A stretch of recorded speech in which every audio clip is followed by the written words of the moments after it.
ஆடைகளுடன் let the celebrations begin.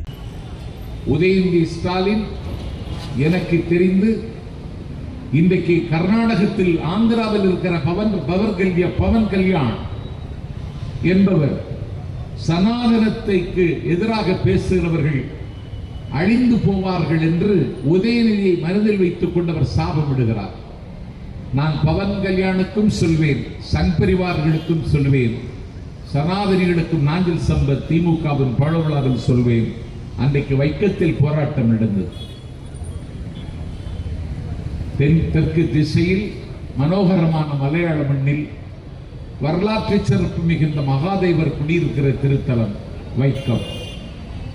அந்த வைக்கத்தில் அன்றைக்கு நாய் நடக்கலாம், நலங்கெட்ட பன்றி நடக்கலாம், ஆனால் தாழ்ந்த சாதிக்காரர்கள் நடக்கக்கூடாது என்ற விதியை அன்றைக்கு கொச்சி திருவிதாங்கூர் சமஸ்தானம் நடைமுறைப்படுத்திய பொழுது அன்றைக்கு எதிர்த்து போரிடுவதற்காக தந்தை பெரியார் ஈரோட்டில் இருந்த வைக்கத்திற்கு பயணமானார்.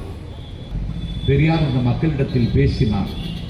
உங்களுக்கு நான் துணை நிற்கிறேன், என்னோடு வாருங்கள் என்று அழைத்தார். அந்த வீதியில் அவர் நடக்க ஆரம்பித்தார். அப்பொழுது பெரியாருக்கு எதிராக மணிமுடி தரித்திருந்த கொச்சி திருவிதாங்கூர் சமஸ்தானத்தின் மன்னர் பெரியாரை கொல்வதற்கு அன்றைக்கு ஒரு அசுவமேத யாகத்தை வளர்த்தார்.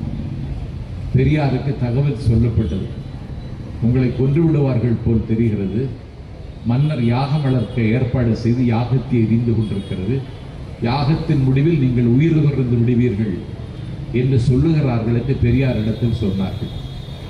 பெரியார் சொன்னார், நோய் வந்து பாயில் வந்து படுத்து சாவதை விட ஒரு யாகத்தின் முடிவில் எனக்கும் ஒரு முடிவு ஏற்படுமானால் மகிழ்ச்சி தான் என்று சொல்லிவிட்டு பெரியார் அந்த போராட்டத்தை நடத்தி கொண்டிருந்தார்.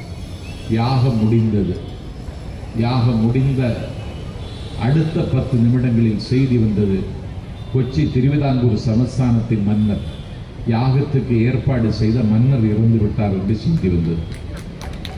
பெரியாரை சாகடிப்பதற்கு யாகம் வளர்த்தான் மன்னன். பெரியார் சாகவில்லை, மன்னன் தான் மடிந்தான். இது பவன் கல்யாணுக்கு நாஞ்சில் சம்பத் வேளச்சேரியிலிருந்து சொல்லுகிறேன், என் தம்பிக்கு அழிவு வராது.